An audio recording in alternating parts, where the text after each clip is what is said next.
Hey, what's up everyone? Welcome back to another episode of Naked CTF. I'm Jono from OpenLearnSec, and in the Naked CTF series I'll attempt to compromise and own a server from HackTheBox. This is my first attempt. I've not solved it beforehand. It's all done as one take with no editing. So this could be a 30-minute video or it could be a 3-hour video. Let's go. So today we're doing Toolbox, which is an easy Windows box. We've got our IP there. Let's check it. Echo IP 10.10.10.236. Lovely. Let's get our notes. Let's get some recon going. SC minus SB. All ports. T4. Timing. Verbose. Output is going to be CTF HDB. Toolbox nmap1.txt, and I think that is good to go. Let's just open up our notes.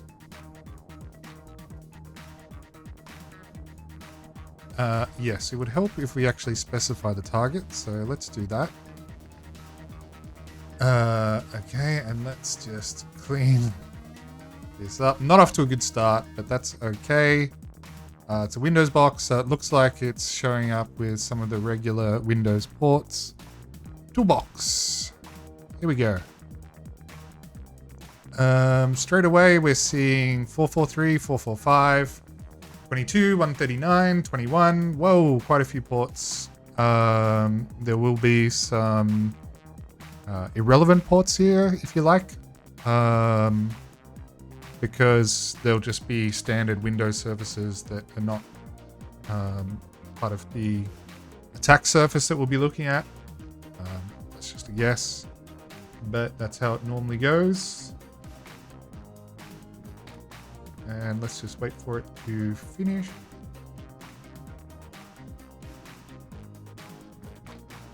And okay, let's get ourselves organized, running the discovery.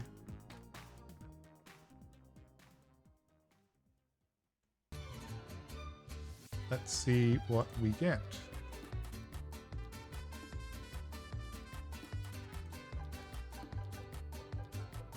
So, given this is a window box with various SMB type services exposed, I think I will run enum for Linux just to grab that output. In fact, let's get that going as a secondary thing. Enum for Linux. IP, we'll just use the defaults, and we may or may not capture this depending on what we actually get. And nmap is done, so let's have a look at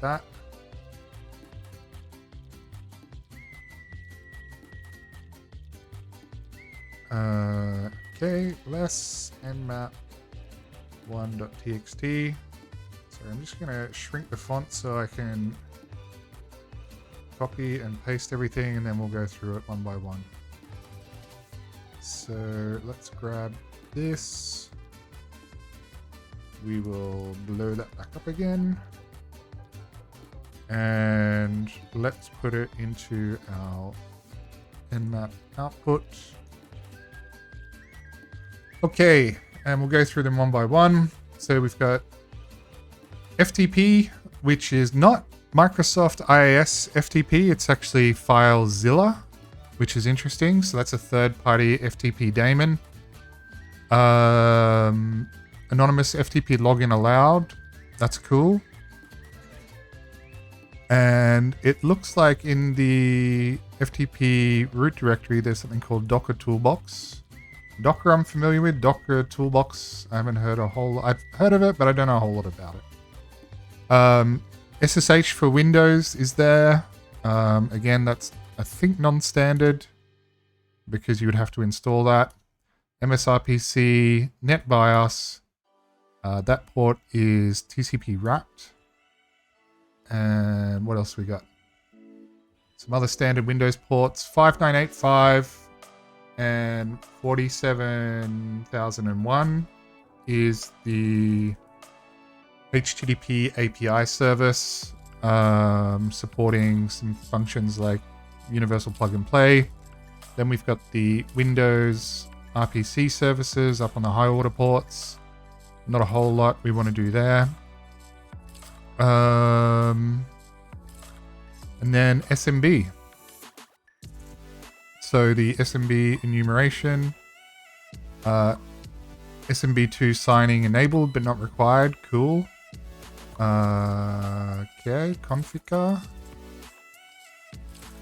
Right, that's a check that's been run. Let's have a look at the...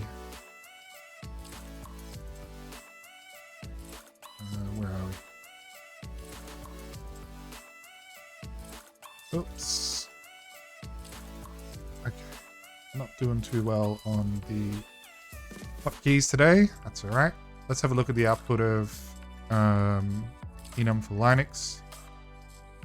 So known usernames, admin, guest, domain admins, root bin none. Can't find workgroup or domain. NBT stat no reply. No null sessions. So look, nothing really worth hanging on to there. So we'll just bounce out of that for now. Right, where do we start? Let's go back to our notes. And we want to do FTP. So 21 FTP.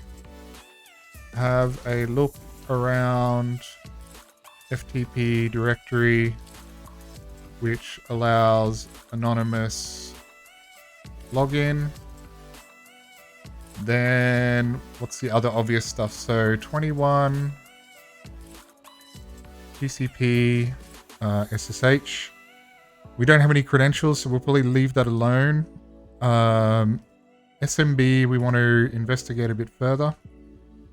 So, okay, I've accidentally pasted this in here. Let me just get rid of it.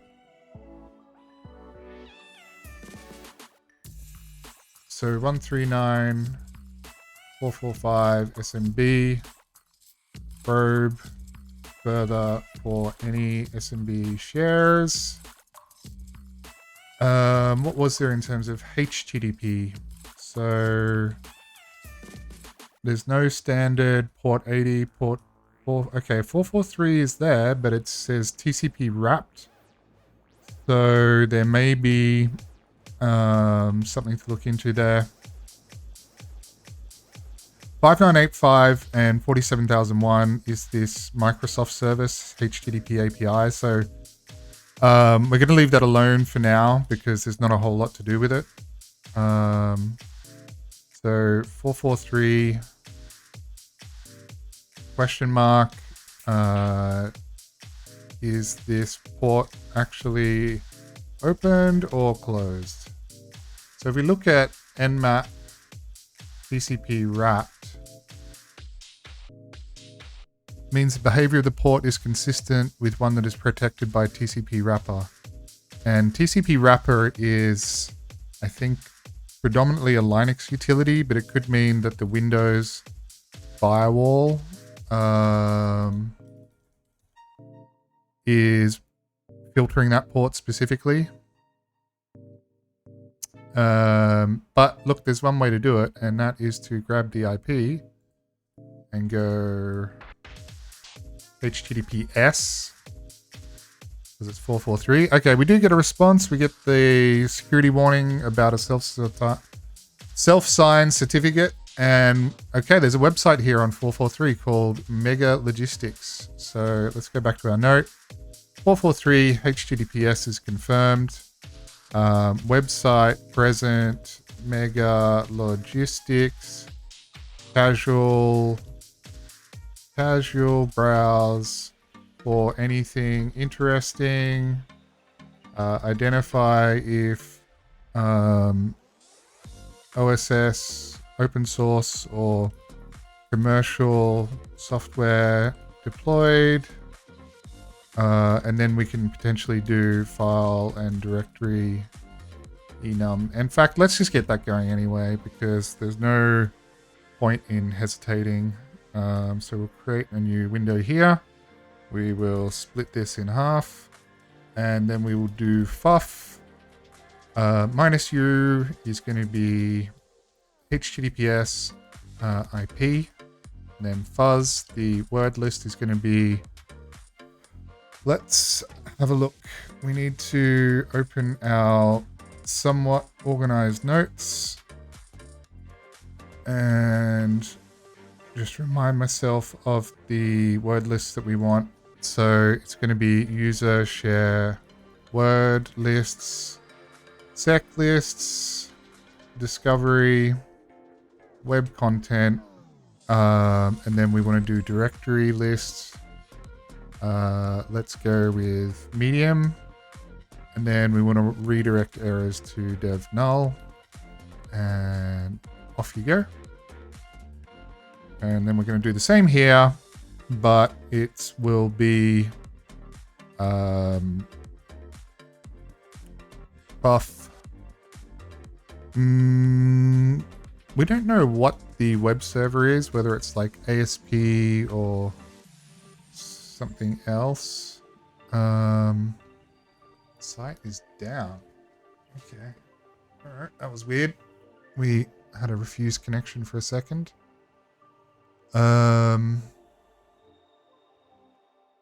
This template is made with love by colorlib. Let's have a look at that.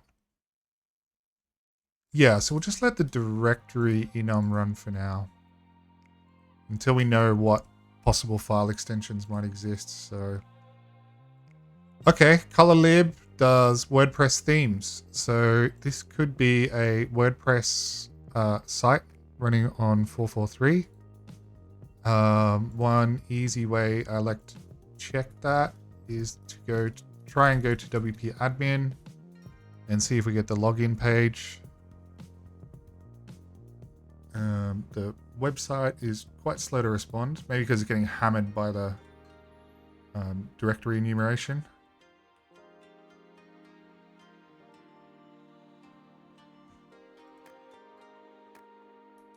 Yeah, so possible WordPress site, question mark, version unknown. Problem loading page, try again. Okay, requested URL was not found on this server. So this is a Windows box, but we're working with Apache 2.4.38. 10.10.10.236.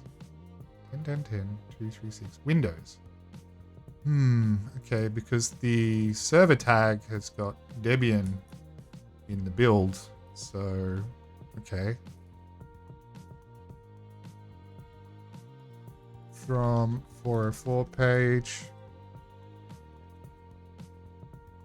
So WP admin is not there. But what else we got? Let's have a look at the source code. Oh. Looks like a fairly standard Bootstrap site. Maybe this theme is a Bootstrap theme. WordPress theme, free themes.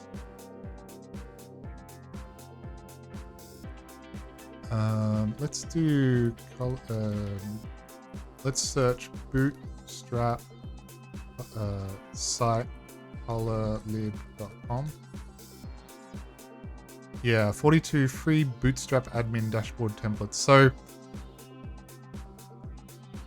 just to explain my thinking, there's a link here about this template is made by colorlib. When you go to the colorlib website, it talks a lot about WordPress themes, etc. Website templates.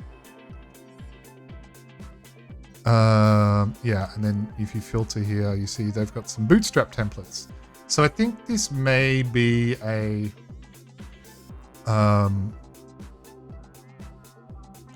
that kind of confirms for me that it's not WordPress. If we look at the request headers.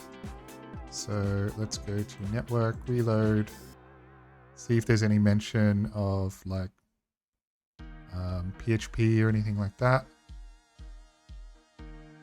E-tag, Apache 2.4.38. Nope, no mention of PHP.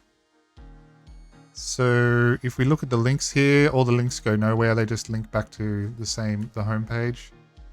Products. And yeah, they've kind of left some of the boilerplate from the template in here.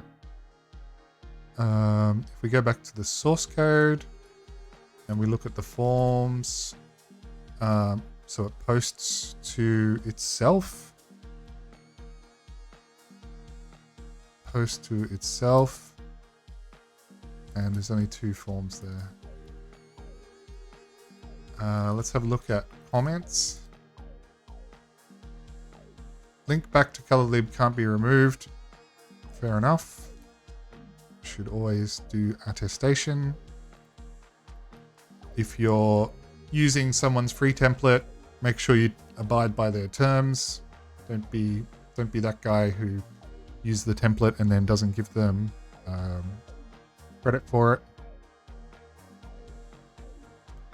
And all of this is kind of just much of nothing. All the links go nowhere. The form, I think, is not going to do anything. Please at subscribe.com. And let's just take that, put it in there. So it's posting to itself.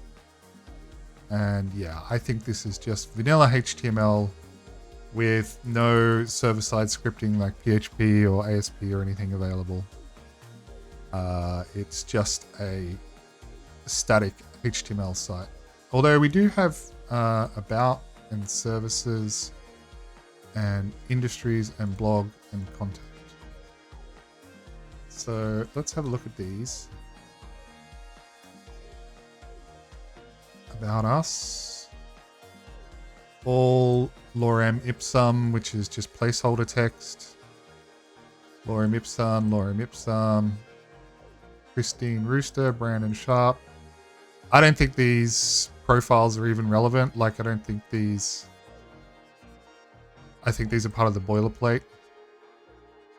There's the same guy called John Smith. And again, no forms, no nothing. A nice template. Let's have a look at services. Yeah. Links go nowhere. Right, not interested. If we look at here, do we have Mega Logistics on the template website? Mega Logistics. Nothing. Okay. So they did customize it a little bit.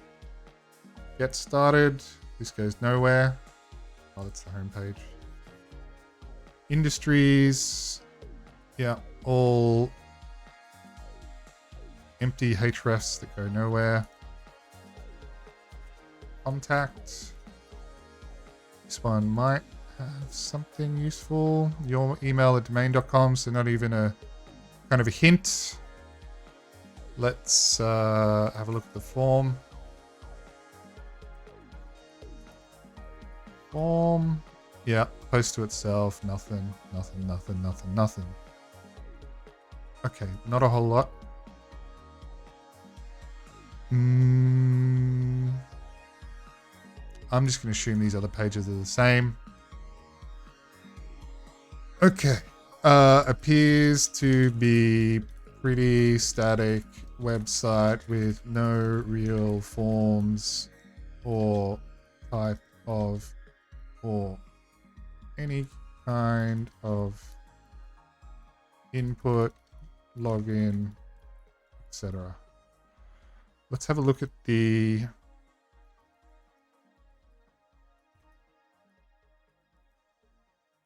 output here. CSS, JS fonts, yeah, all fairly standard. Still going? Seems so. All right, we'll let that run.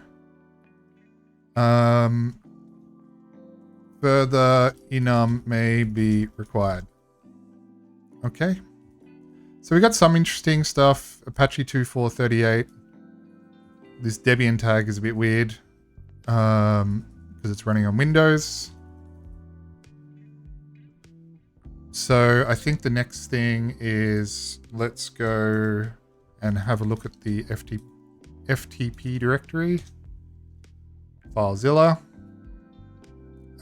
Let's grab that banner.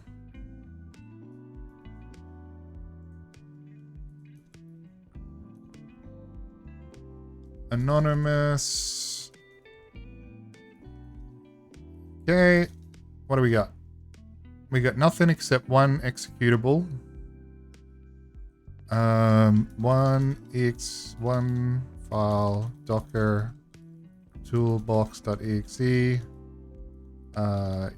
know, ACL permission is for user group FTP. So just taking note of that. So we want to research what is Docker Toolbox, any vuln available for this version of FileZilla. Let's do that now before we move on to SMB. So FileZilla 0960 exploit. So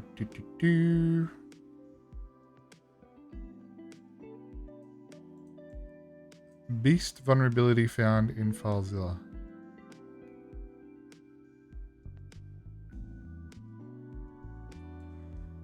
Okay. Interesting.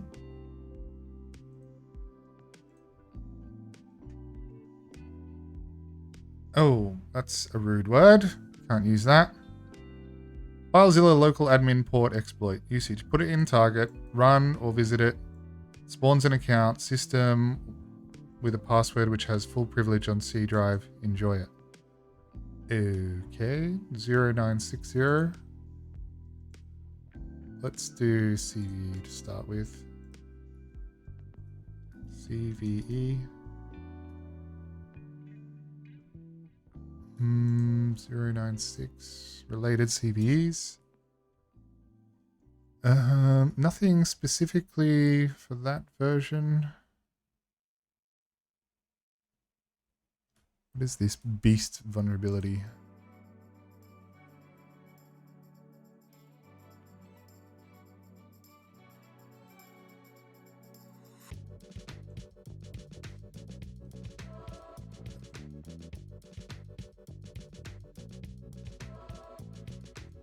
Okay. So... Alright, let's park this one for now, because it doesn't reference a CVE number or something. I don't know if it's... AES-256 FileZilla will no longer work. You can disable TLS v1. I'm needing to migrate FileZilla from one server to another. Version is 0960 beta. I have the same version pre-installed. So copied the FileZilla server XML file over. Outdated versions are entirely unsupported. Okay. So...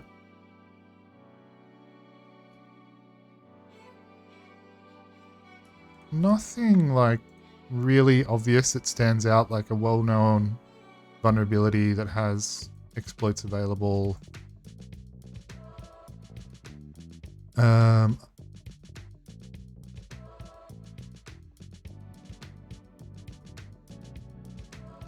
Okay. This guy saw his FileZilla.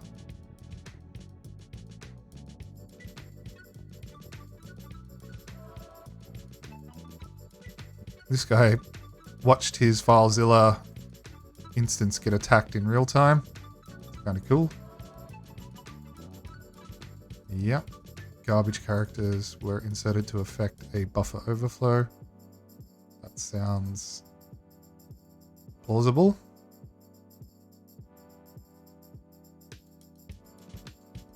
Before 096. Okay, that's a DOS.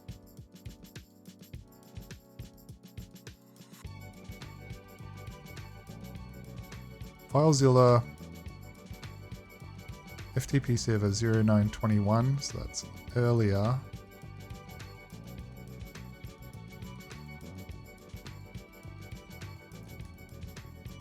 Maybe that was fixed by 0960, I would think so.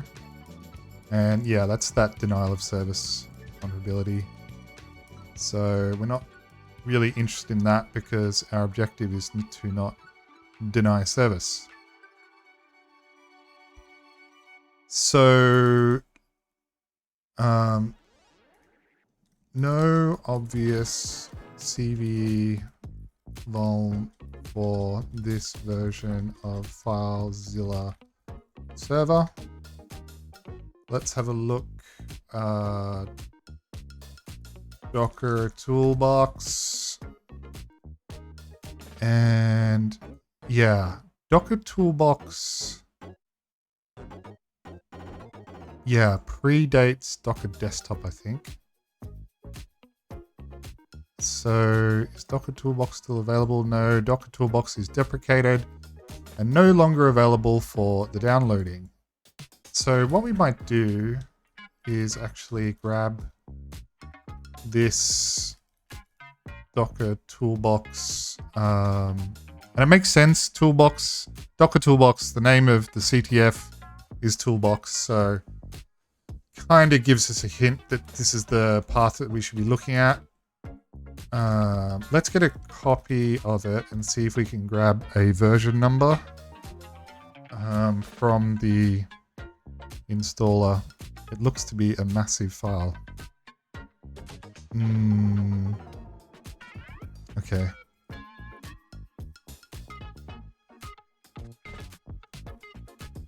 So this is like kind of not port specific. Let's investigate Docker Toolbox further.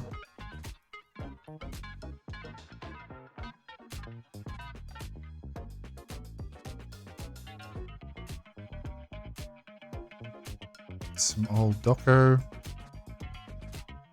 Archive Toolbox. So this looks like the official repository. And yeah, it hasn't been updated in some time. It looks like.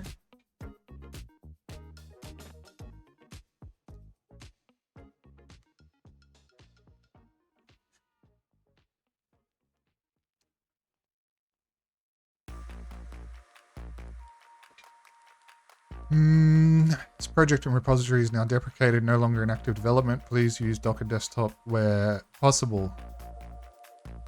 Make it easier for developers who work on Mac and Windows to get started using. Okay, so, right. This is where things start to make a little bit more sense. It's a Windows host. We can see that by things like 139 and RPC and everything else. But this web server is giving us a banner that it's Apache Debian, which combined with the information that we have Docker Toolbox.exe could mean that what's on 443 is actually running inside a Docker container on the parent Windows OS.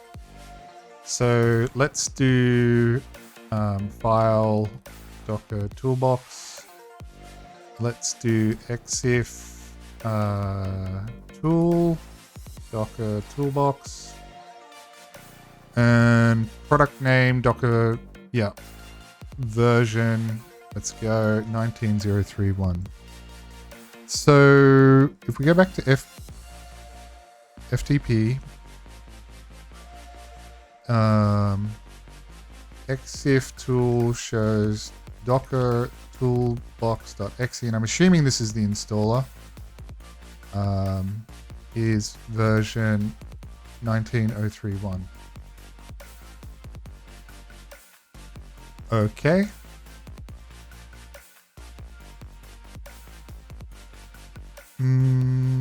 Number of changes, etc. What else? What else?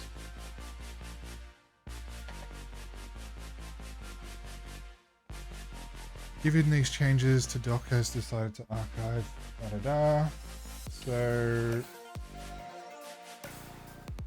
I mean, Docker itself is not going to have any service ports, I think.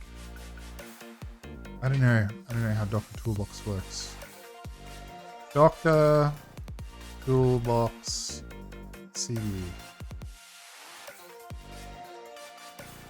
Let's have a look.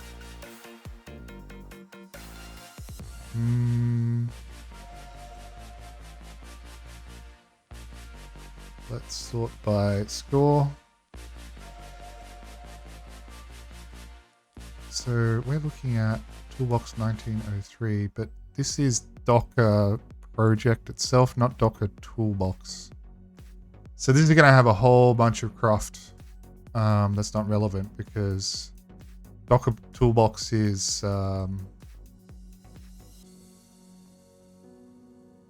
Docker Desktop for Windows.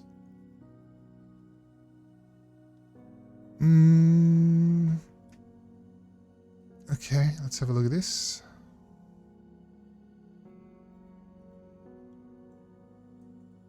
Suffers from a previous vulnerability to system. The core lies with the fact that Docker Desktop Service, the primary Windows service for Docker, communicates as the client to child processes using named pipes. That makes sense. So Docker Desktop Service,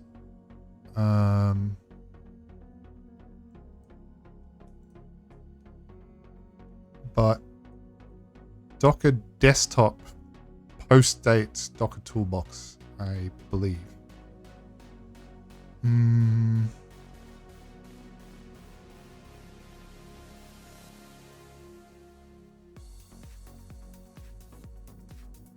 Okay.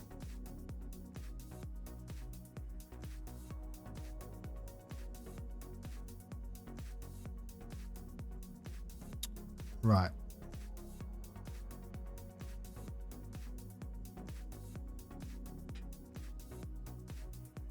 Let's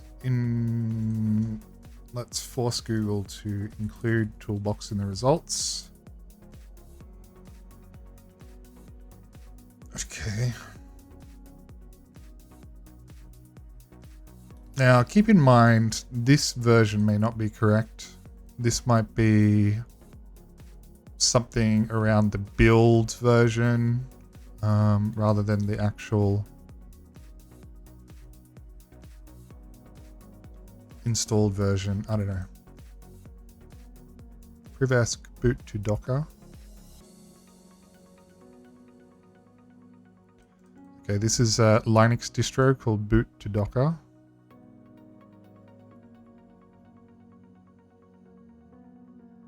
Okay.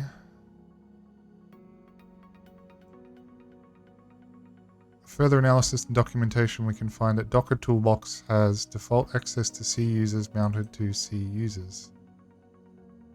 SSH. All right, this is worth reading.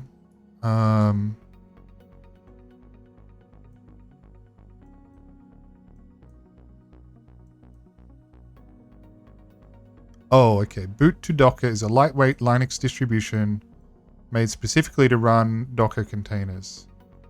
Runs completely from RAM and is a 45 meg download.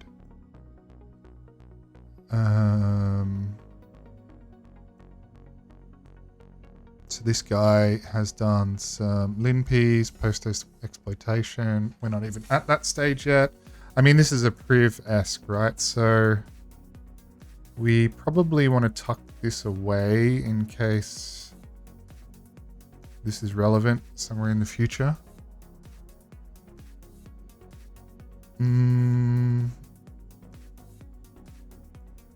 So, okay. Incorrect default permissions. This is CentOS. Nope. Toolbox to Docker. How to scan a container. Container escaping with leaky vessels. A new...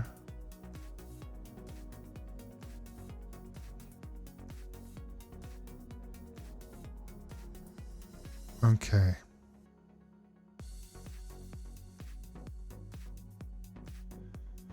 So...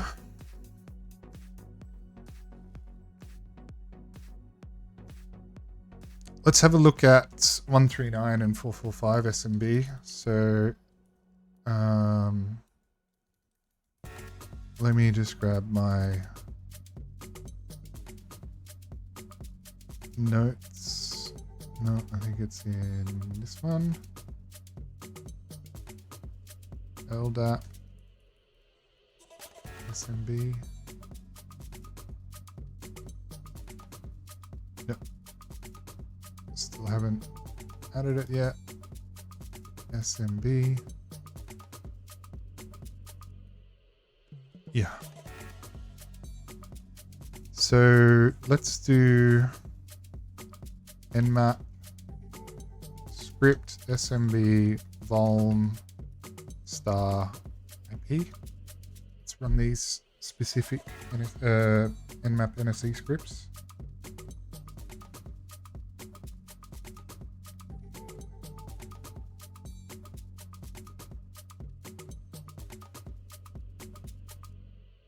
Could not negotiate a connection.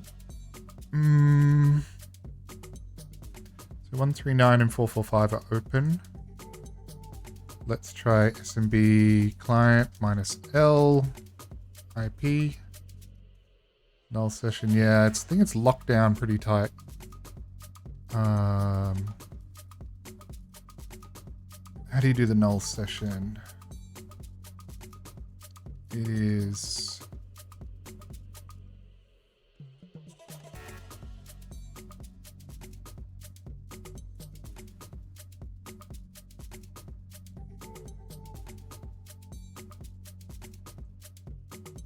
yeah, no pass, maybe.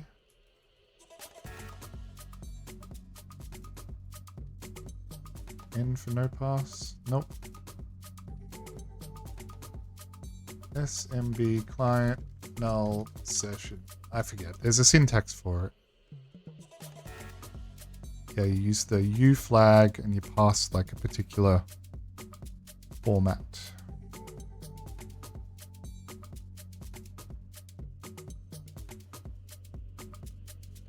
PN enum for Linux.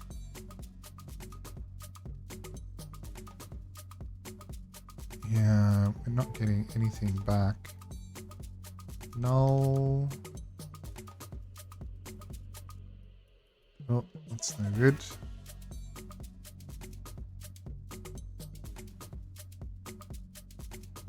I want the -U flag.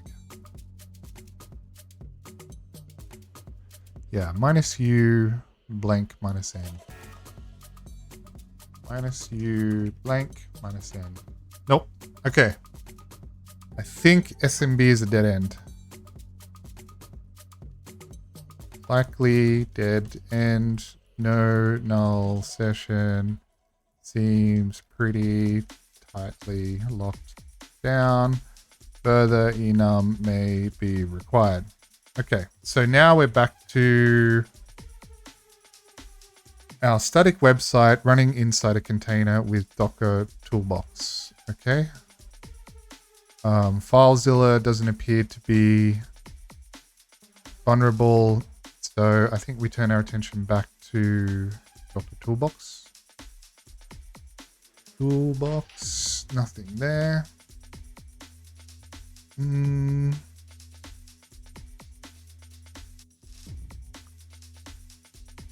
Let's put the version number that we found, 1903.1 exploit. This is a GitHub issue.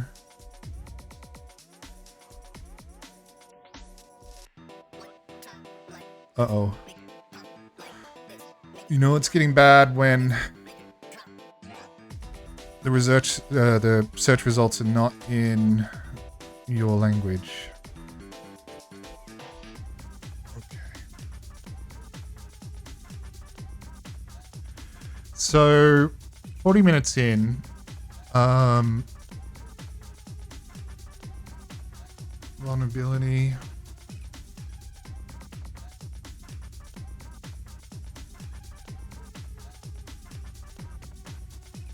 Vulnerability report for Docker 19031.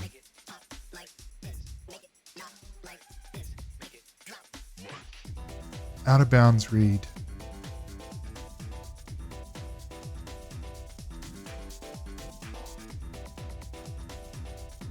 Oh, this is Snick looking at the actual Docker container itself. BusyBox, APK tools, which is package manager. Okay.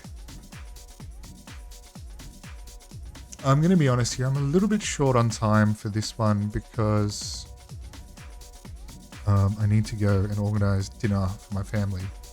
So I'm going to jump into the hints to try and get a bit of direction here.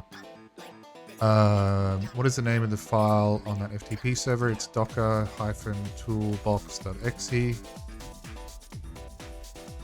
What domain name provides a virtual host on the web server with a signing form? What? Oh, okay. We didn't actually do that. That would have been smart. We know it's HTTPS. So let's have a look at the certificate.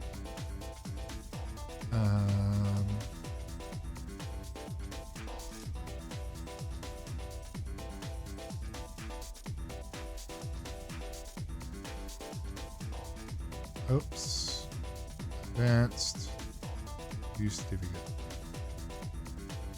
admin.megalogistic.com. Interesting. So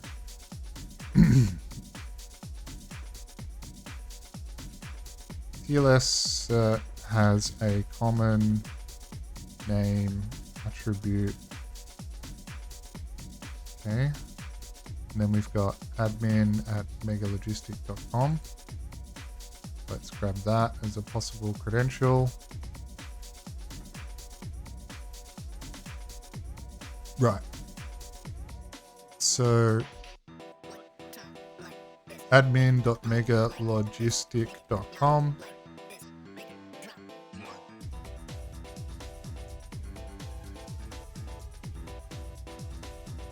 Can the login be bypassed without knowing valid credentials? Okay, so I think there's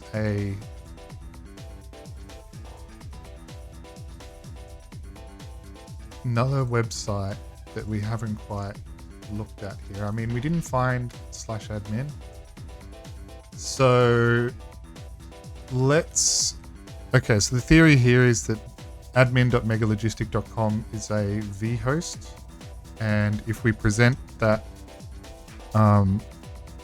host header in the request, there may be another application running on this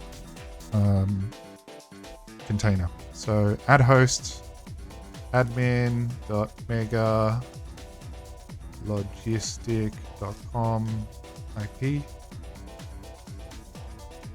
Ping admin.megalogistic.com. Oh, yeah. Whoa, that's a real internet site, I think. I think I did this the wrong way around. Yeah, it's IP and then name. IP admin.mega logistic.com. Ping admin. Nope. Okay.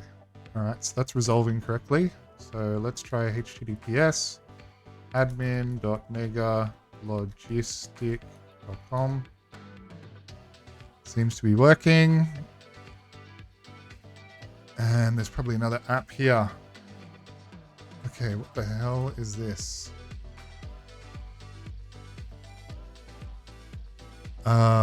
Posts to itself. It's got some fancy CSS. Fade in, fade out. Can't really identify straight away, like if there's a framework or a CMS or something. It does mention partial, and I know partials are part of things like Ruby Rails, that sort of thing. So let's do admin login failed. Okay. So if we look at the page source, we can see that that login failed message has been inserted into the HTML. So given there's no JavaScript, I doubt it's being done client side.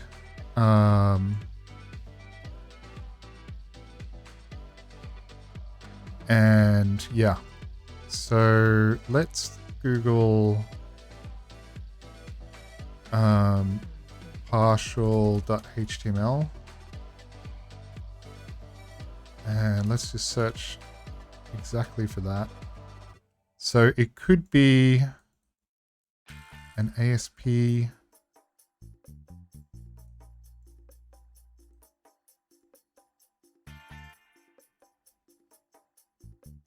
Go Hugo. I'm just, because the comment here references what looks like the file name, index.partial.html. And then end partial. So I'm just trying to see if there's an obvious like fingerprint we can identify. C. Fernandi.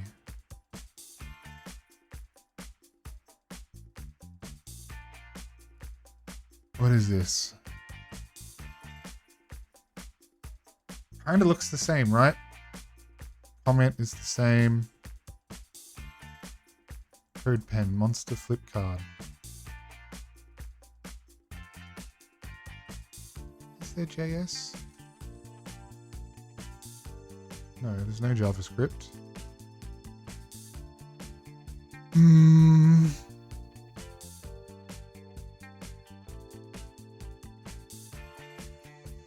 Okay, this guy's an activist. Not going to get into that.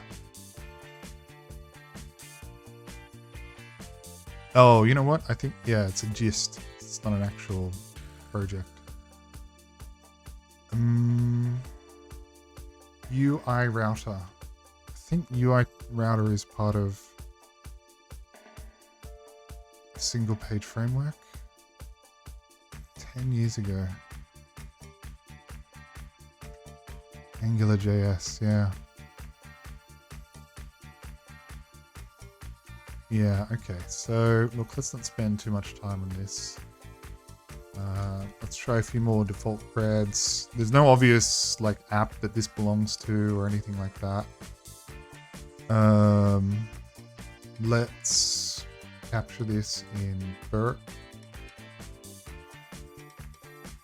These admin. Yeah, that's fine. Resend. And then if we go back to Burp, let's close all this from a previous exercise. Proxy and intercept is on. Let's forward that. And then, yeah, there's no redirect or anything like that. So let's go back to proxy, send this to repeater, and have a look at it. So, oh, okay, look, we've got a PHP session ID. Okay.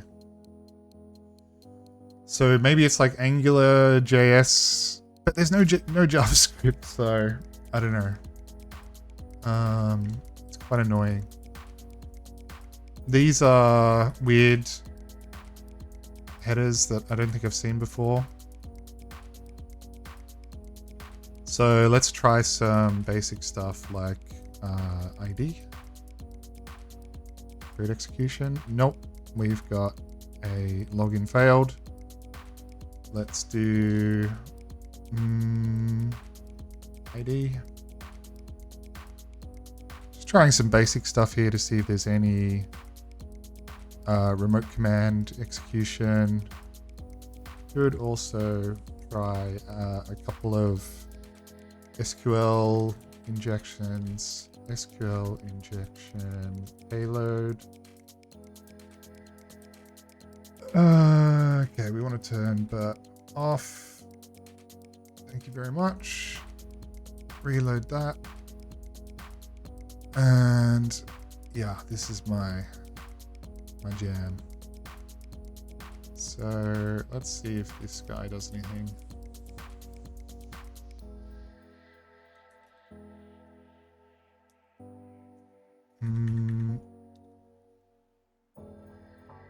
Send.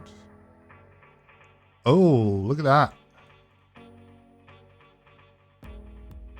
Yeah. So it's using Postgres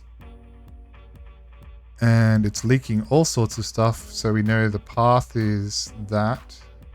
So let's just get some notes on here.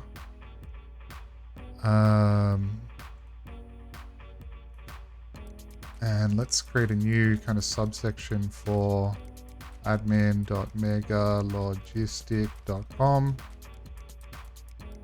from error page with password equal to comment quote or quote one, quote or quote one.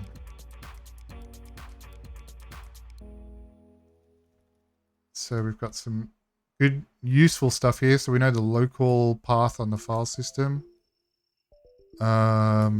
We know that it's Postgres, and we get a fragment of the query, of the SQL query. So we know that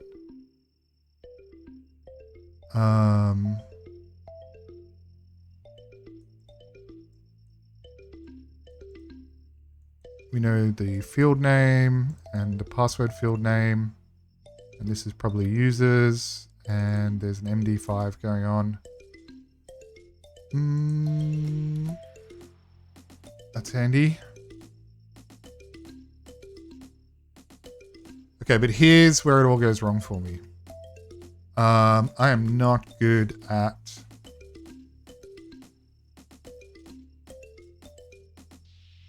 yeah, so this is where the injection is happening.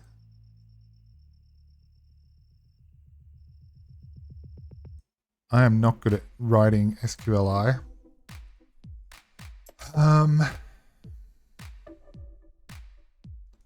Which means, I mean, I'll have a go. I'll have a go. Like, we could just go straight to SQL map and use all the magic of that.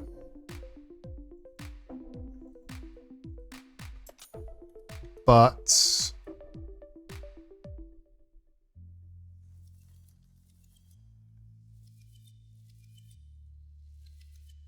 that one doesn't work. So we need the single quote.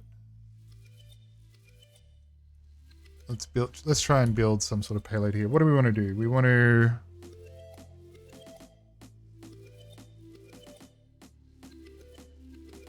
to escape out of here and then maybe dump the users table.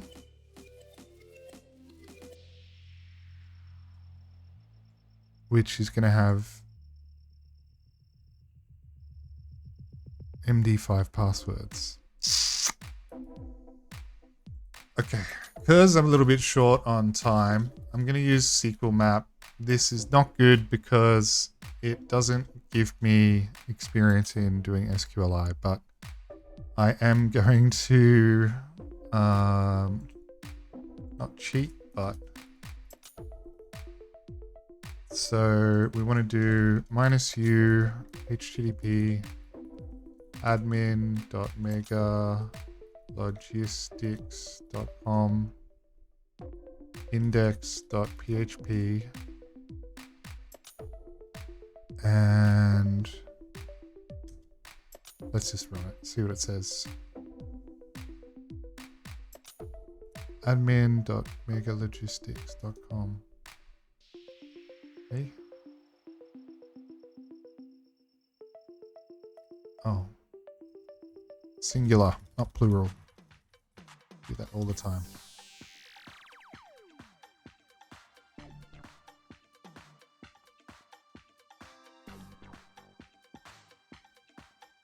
Connection refused. That's because it's going to be HTTPS. Let's see what this guy says. Yep, just use the default cookie.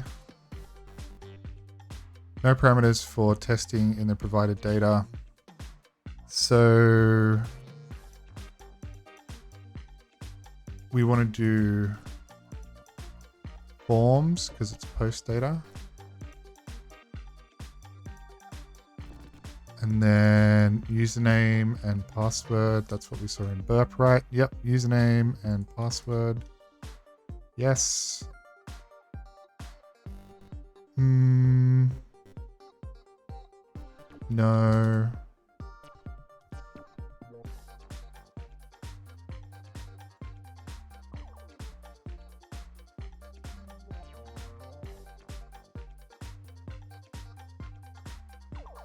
Do not appear to be injectable. Try to increase the values for Tampa space to format. Okay, so let's try this again. Yes. Username equals admin and password equals blah. Okay. Username is not dynamic. Basic tests show the post parameter username might be injectable. Looks like backend is Postgres. Do you want to skip payloads for other targets? Yes.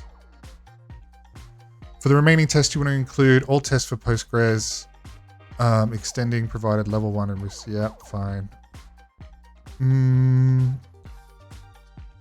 Got a 302 redirect to https admin.megalogistic.com. Okay.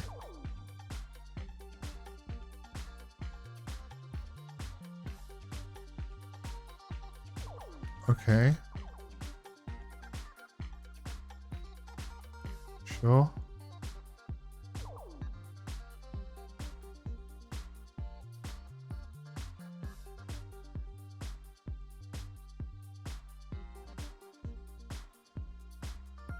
So it looks like it was able to bypass the authentication.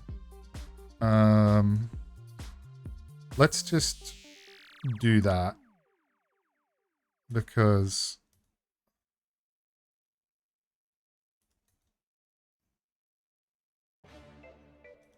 yeah, let's try the password. Boolean based blind where or having clause cast injectable.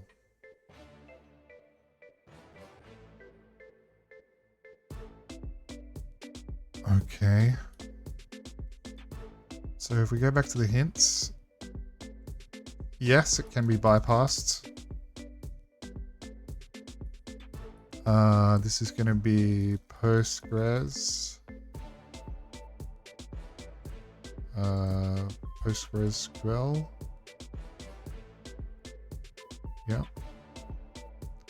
What is the flag in SQL map that allows execution commands on the remote server? That is going to be --os shell. I know that because I have it in my notes, which is cool.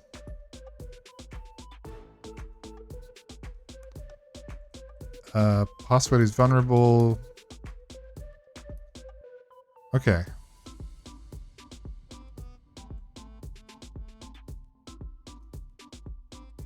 Multiple injection points. Please select the one to use. Yeah, let's use one. Do you want to exploit it? Yes. Okay. Let's do OS shell. See if we can get a shell running. Yes, default cookies. Yes, this form. Username equals A and password equals B. Let's go with 1. Yes.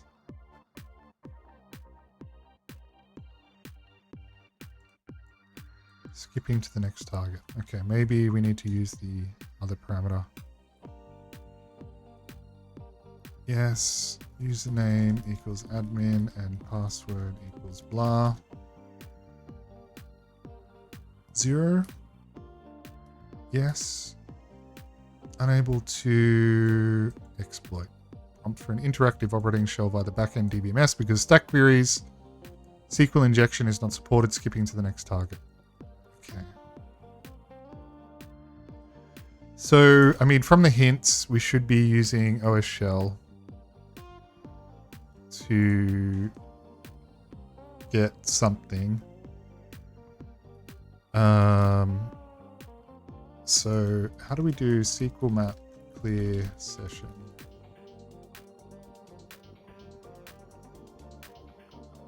Use flush session. SQL map flush session, because it's got the history there.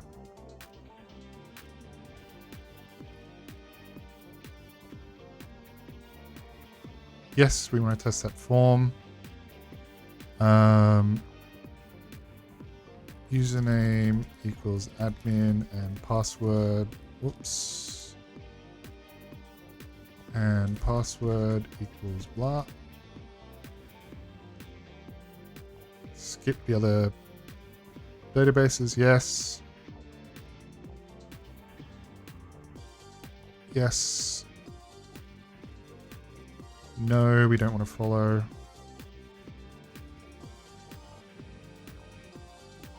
Let's see if this will give us a shell via the SQL injection.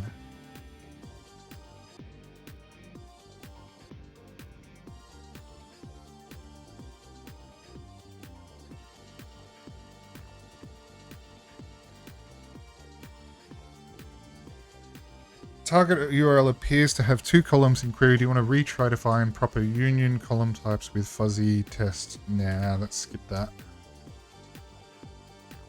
Injection not exploitable with null values. Do you want to try with a random integer value? Why not? Yep. No, we don't need to test password. So Boolean based blind. Man, I gotta really go and learn this stuff. So if you look at this payload, username is admin, quote, and 3302 equals cast, blah, blah, blah. All right, so they're all the tests. Let's try and exploit it. There we go. OS shell. ID. Do we want standard output? Yes. So let's go into our notes. Foothold. We have remote command execution using a SQL injection on mega slash admin.mega login page running as UID Postgres. Okay. So what do we want to do?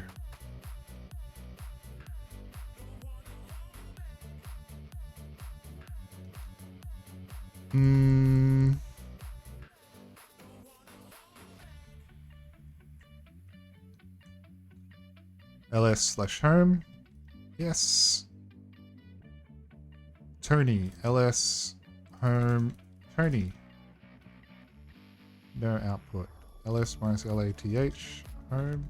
Yes.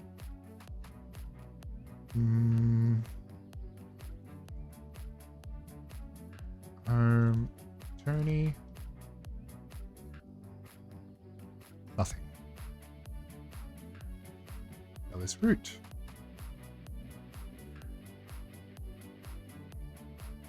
ls root. Sudo -l. No output.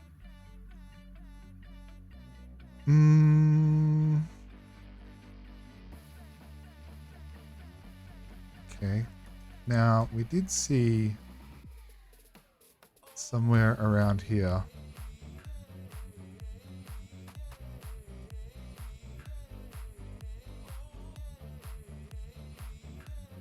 Oh, you're not using a Docker managed VM. The credentials are this. Okay, but I think that's for Tiny Core. Docker Toolbox has access to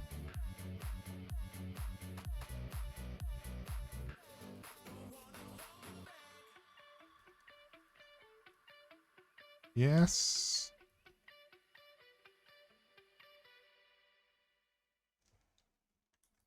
Mount. Okay, let's see what we got here. It's going to be a lot of stuff on here because it is a Docker container, so it's using C groups for lots of isolation.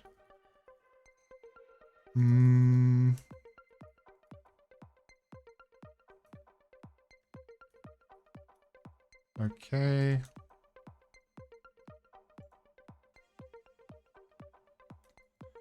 Yeah. What is the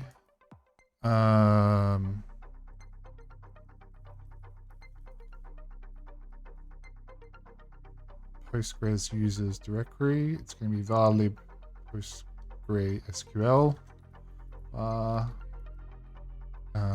So ls var lib PostgreSQL. And there is the user flag. So we're going to do cat var lib PostgreSQL user.txt. Boom. Okay.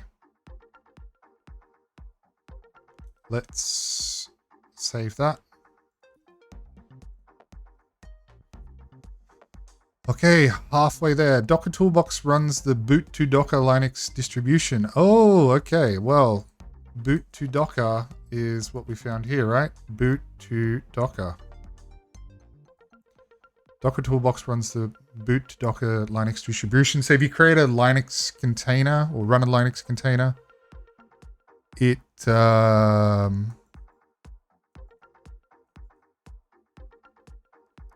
has some default credentials. So we cat etc password. Do we see the Docker user?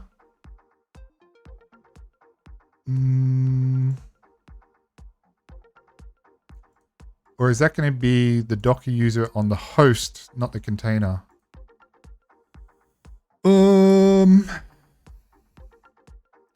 So from here we saw there's default creds, TC user. Is that it?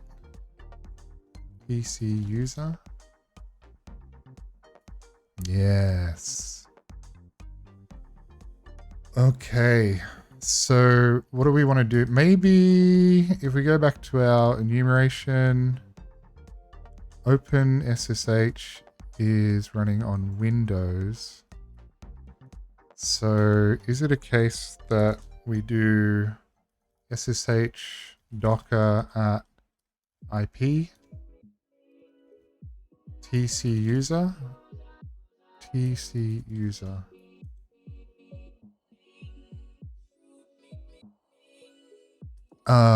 Is it that we can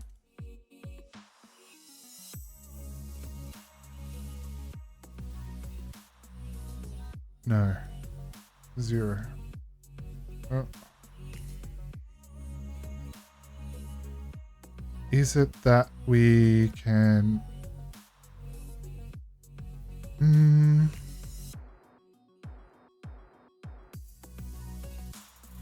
okay, I want to go back to the var lib PostgreSQL directory because I did see in there .ssh, right?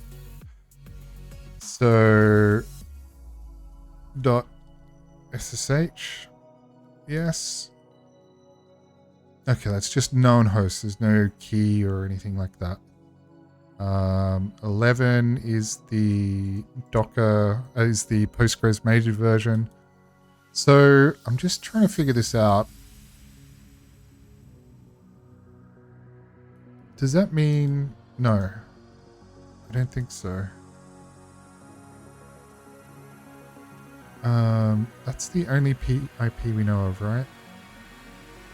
And that's going to be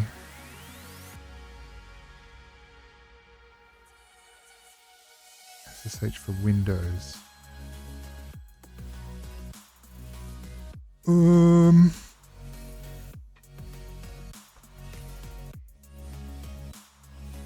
Okay, so we have access to a Docker container.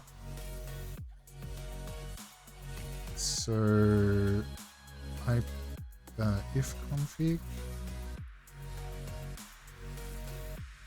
Yeah.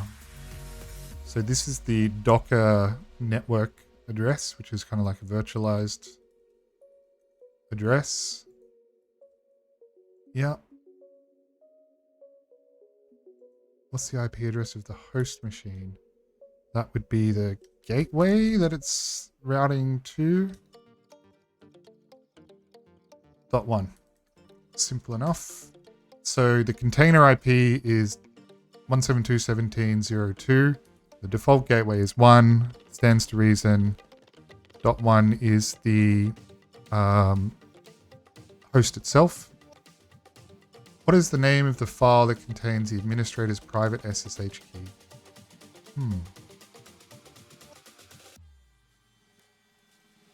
So if we go back to here,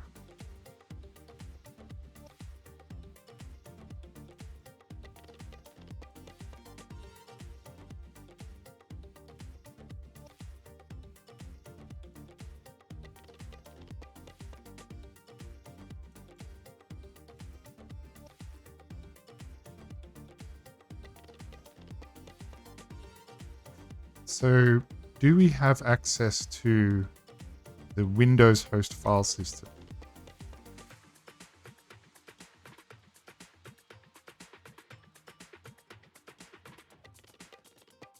Nothing, right? So in this example, the host that's running the Docker is mounted inside the container on /c users or /c.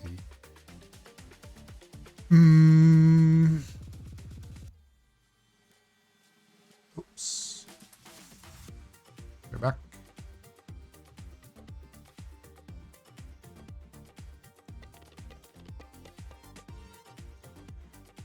Idea is to jump from the Docker container.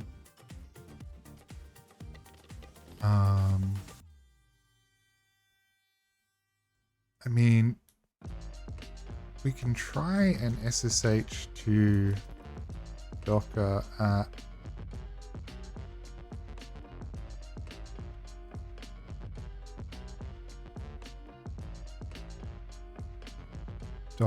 the host IP, but no, that's not going to work.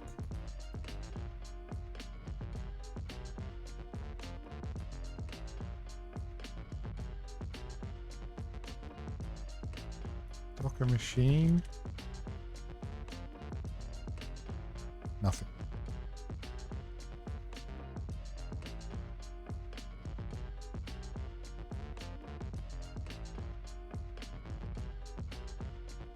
So if we had an interactive shell,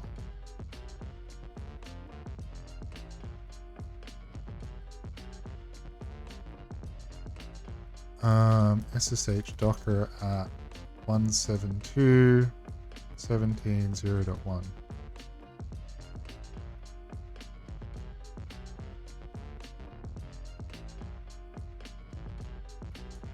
But we need an interactive shell to do that. So I'm wondering, can we... Is wget there? Version. Curl version. Yeah, so we got curl. So what we could do is we could generate a rev shell, MSF Venom. Oh god. MSF Venom reverse shell Linux. Yeah.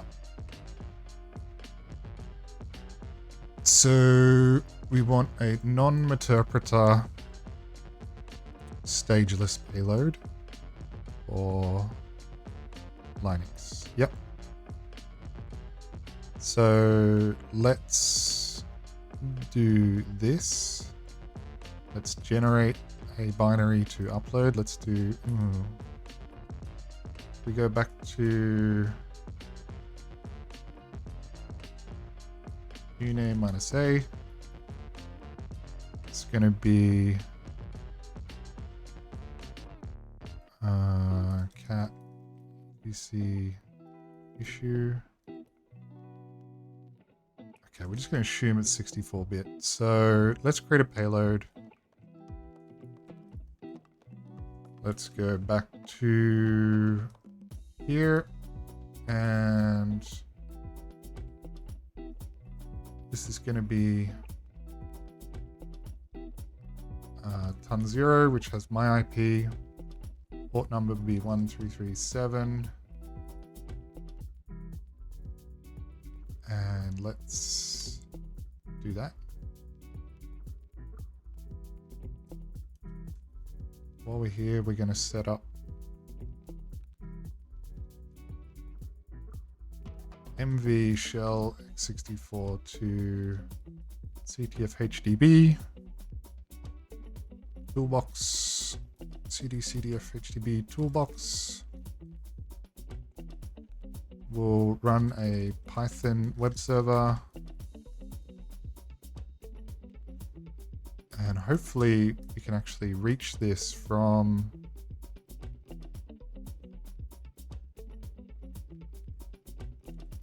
the container.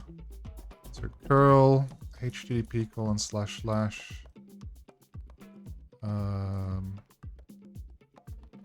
echo on 0 10 10 14 18. 1 2 0 10.10.14.18 8000s.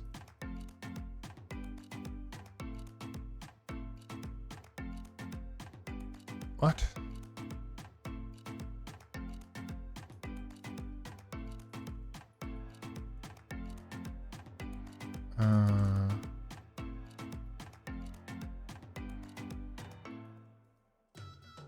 Okay, it can connect. So, what's our binary name? CTF HDB toolbox shell x64.elf. Let's set up a listener, netcat nvlp1337. Then we want to go back to here. run this. Shell -60.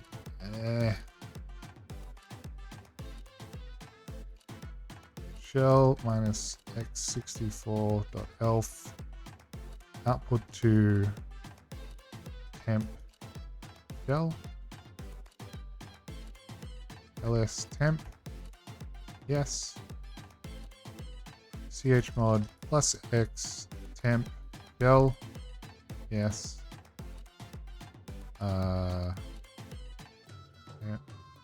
Temp shell. 1. We didn't get a connection, did we? ls temp, ls -lath temp.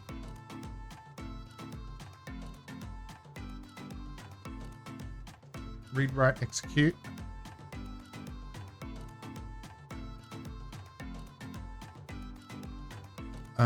Let's just put it in this directory. Temp shell to here.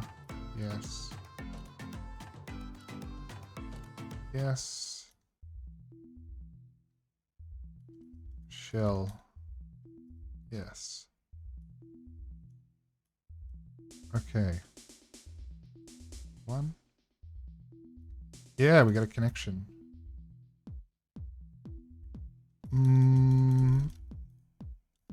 Bin bash. Nope. Ah. ls. Okay, it's slightly better. SSH docker at 172.17.01. We need a better terminal. Python 3.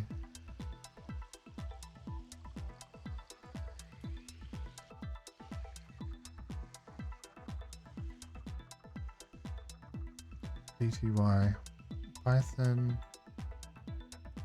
-c import pty.spawn bin bash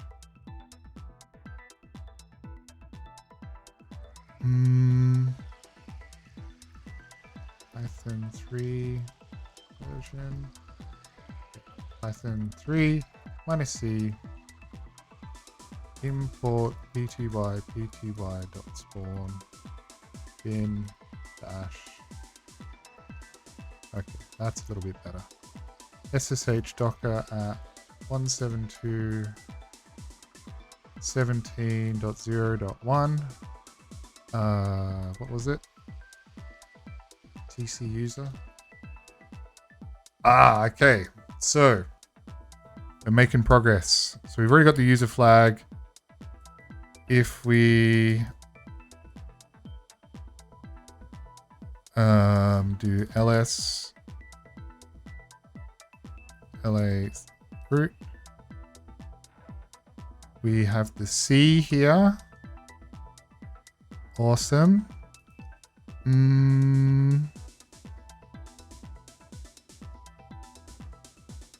LSC users LSC. Let's just move into the directory. Users administrator ls desktop cat root.txt. Awesome.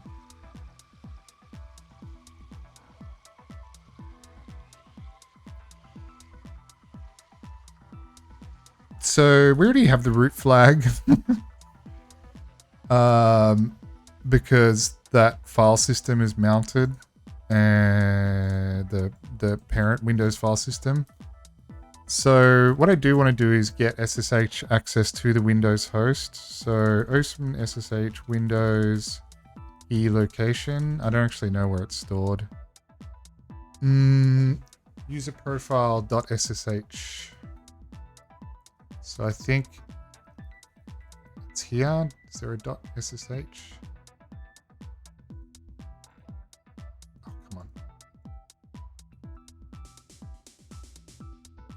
Yes, there is.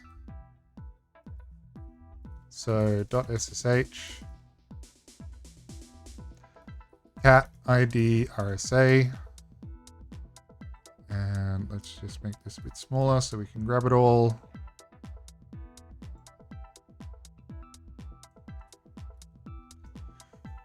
Then over here we're going to vim priv key, and we're going to paste that in, and we're going to save that. We're going to chmod 655 priv key. Then we're going to do SSH administrator admin administrator at IP. Identity file is going to be priv key to open. No. What permissions do we want? 555. No. Oh my god, I forget.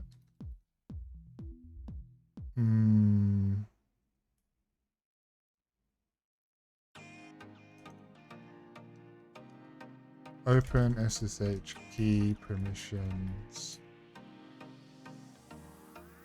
Private key should be 600. That makes sense. User only. No groups or world. There we are. Admin. So even though we already have the flag, who am I? Toolbox administrator. Boom. Very, very nice. That was a lot of fun. I did have to jump into the hints because I am running short on time and I need to get this video done so I can go and organize some family dinner stuff. But yeah, let's quickly recap. It was an awesome box, really. I mean, we went through multiple steps. So the open FTP anonymous FTP server gave us the clue that Docker Toolbox was running. Then there was no vulnerabilities in Docker Toolbox that were obvious. Sorry, there's no vulnerabilities in FileZilla, which is a third-party FTP server. So we did that. SMB was a bit of a dead end because it looked like everything was on lockdown. 443 was cool because it was the it was a static HTML page, nothing really interesting. We thought we might have been using WordPress, but we found the author of the Bootstrap template indicating it was just a static website. This was weirding us out a little bit because it's mentioning Apache and Debian running on Windows, which gave us further confirmation that the website is running inside of container. The clue gave us, told us to look at the TLS certificate, which gave us a subdomain that we could use, and we were able to access that.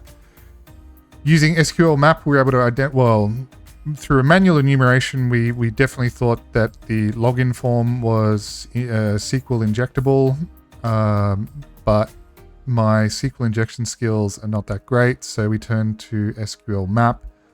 It gave us an OS shell, which effectively is, a remote shell, or the same as a web shell. It's non-interactive. You send one command at a time. There's no context kept between the commands that you issue, but it was cool.